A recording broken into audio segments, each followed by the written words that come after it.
Солай 2 ай өткеннен кейін Ақтауға ұшып келдік Айым екеуміз. Күтіп алам деген Макс бізді күтіп ала алмай қалды. Қалаға таксимен жетіп алдық. Біз ұшып келген кезде ауа райы ыстық болып тұрды, Алматыда емес ауа райы влажно болып тұрды. Самолеттен түскен кезде бірден сезілді теңіздің иісі мен ылғалдығы. Солай алдын ала брондап қойған үйімізге бардық. 14 шағын ауданға, теңіз жағасында екен. Келдік те жүктерімізді үйімізге тастап, бірден Ақтауды аралауға шығып кеттік. Ақтауды қыдырып жүргенде әңгімеден әңгіме шығып, Айым айтты, басқа да жігіттермен танысып, басқа да жігіттермен де көрейік, бізді кім танып жатыр дейсің осы қалада, деді. Макстар күтіп алмаған, өзіндерінен көрсін, деді. Сосын мен білмеймін, ретін қарай жатармыз. Бізбен кім танысын, жас қыз емеспіз, жастармен таныса қою қиын шығар, өзіміздің құрдастар болмаса, дедім. Солай кеш батты, кешкісін Айым клубқа барайық деді. 2 кеске кіріп жақын маңайдан клуб қарадық. Амың деген клуб бар екен. Яндекс такси шақырып сол жаққа 5 минутта жетіп алды. Бұл қаланың кішкентай екенін білдіреді. Қаланың кез келген точкасына 10-15 минутта жетеді екенсің. Солай клубқа кіріп бардық, іші толы жастар екен.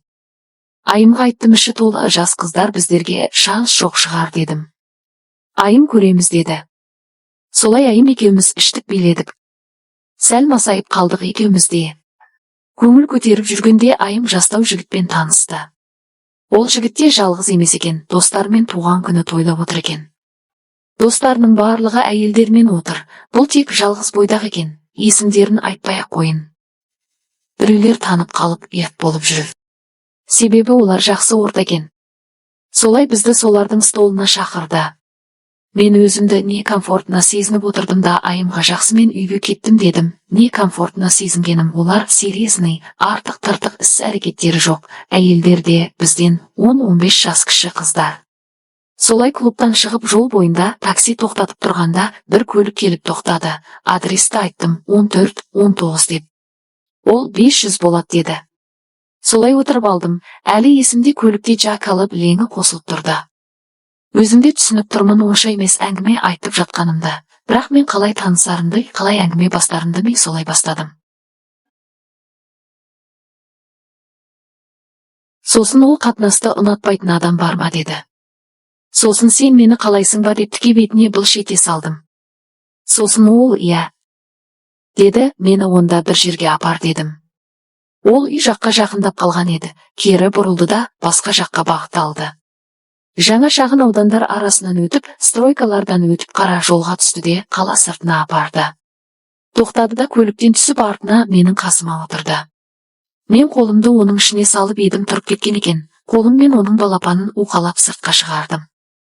Алып беріп келген, бірақ сайманы жүн болып отқасын, жиіркеніп қалдым.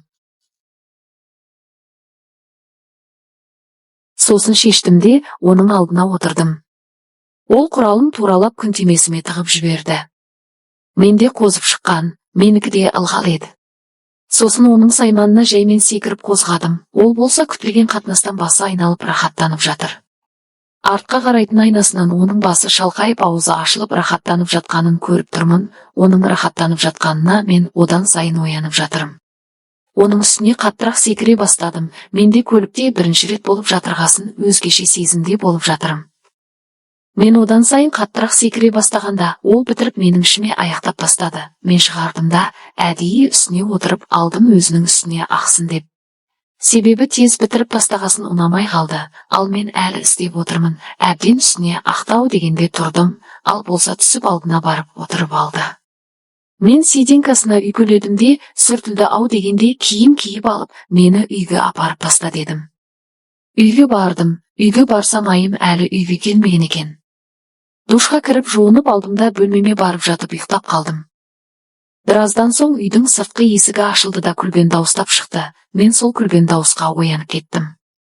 Тыңдап жатырмын, неше адам болып келді екен деп. Тек Айым мен бір ер адам дауысы екен. Дауыс манағы жігіттің дауысына ұқсайды, бірақ точно білмей жатырмын, точно сол ма, сол емес па. Екеуі күліп әңгіме айтып отырды. Бір кезде екеуінің дауыстары шыға бастады. Бірден түсіндім, Айым все бастады деп. Жігіттер ойлайтын шығар бізді айдап жүрмін деп, бірақ керісінше біз оларды ұрғылап жүрміз. Себебі біз шыққанда сондай мақсатпен шықтық. Ал ол жігіт барарда нақты ойлап барған жоқ, ойда жоқта көріп қалып жатыр. Манағы таксист те солай. Әңгімем жалғастырайын, бір кезде жігіттің дауысы шыға бастады. Мен түсіндім айым оныкін ала бастағанын. Жігіттің терең демалған даусына мен де ояна бастап уқалай бастадым. Мен тек дауыстарына естіп жатырмын. Сол дауыстарға қарай көз алдыма екеуін елестетіп өзімдігін уқалап жатырмын. Бір кезде айымның дауысы шыға бастады. Мен олардың қандай қимылда жатқандарын білмеймін. Бірақ көз алдыма айымның астында жатқанын елестеттім. Бір кезде дауыс өрсей бастады, айым тағы деп қояды. Мен шылқып кеттім, сайман аңсап жатырмын. Тумбочка үстінде тарақ жатыр екен. Тарақты алдым да салфеткамен сүртіп жібердім де арасына салдым. Айымның дауысы қаттырақ шыққан сайын тарақты алып салып қаттырақ қозғай бастадым. Бір кезде менің де дауысым еріксіз шығып кетті.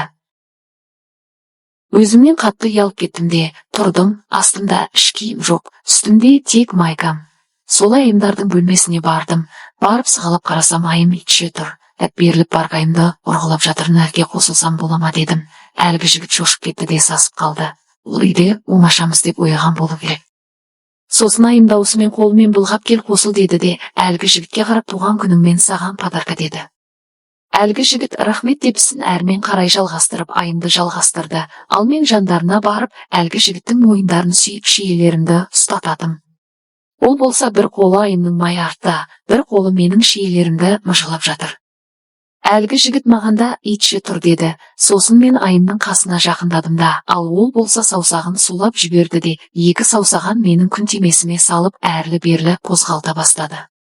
Ал айымды әлі ұрғылап жатырды, айым болса жан дауысы шығып жатыр. Сосын айымды қаттырақ ұрғылап жатырды да, суырып қалды, ал айым диван үстіне құлады.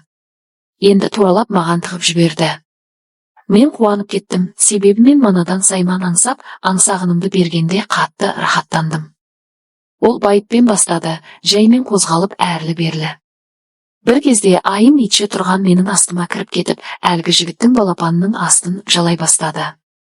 Ол жұмыртқасына қалай айымның тілі тиіп еді, қозғалмай тұрып қалды. Балапаны менің күнім ішінде. Ал айым оныкін жатыр тілімен қытықтап жатыр. Әлгі жігіт болса рахаттанып дауыстары шығып жатыр. Әлгі дауыстармен қоса оның құралы одан сайын қатайып жатыр. Балапаны менің күнтемесімнің ішінде тырсиып қозғалып жатыр. Бір кезде айым жігітті қойып менің күнтемесіме қарай түсетті, сол жақтың дәмін көре бастады. Сол кезде әлгі жігіт қозғалып бастайды алға, артқа. Мен ұшып аяқтарым дірілдеп кетті. Ол жігіт менің белімнен қаттырақ ұстап алды да қаттырақ ұра бастады, ал айым болса астымда. Менде бұрын соңды бұлай болып көрген емес, өмірдің рахаты осы екен дедім ішімнен. Ол қатты қозғалып жатыр, менің даже сөйлеуге әлім келмей қалды. Мен уже бітіргім келіп жатыр. Бірақ ол жігіт тоқтамай ұрғылап жатқасын бітіре алмай жатырмын, аяқтарымның әлі кетіп қалды. Соққылардан қызарып пісіп кетті.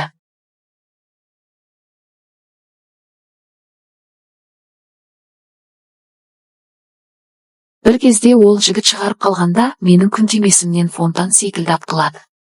Ай, иім напыр астында қалды, ол бірден беті су болып тұрып кетті. Мен диванға құладым да, сол құлағаннан тұрмадым. Ал айым мен әлгі жігіт жуынуға кетті. Мен солай жатып ұйықтап қалдым. Таңертең ұйқыдан тұрдым, үстімде көрпе, бетім қатпар болып қатып қалған айран.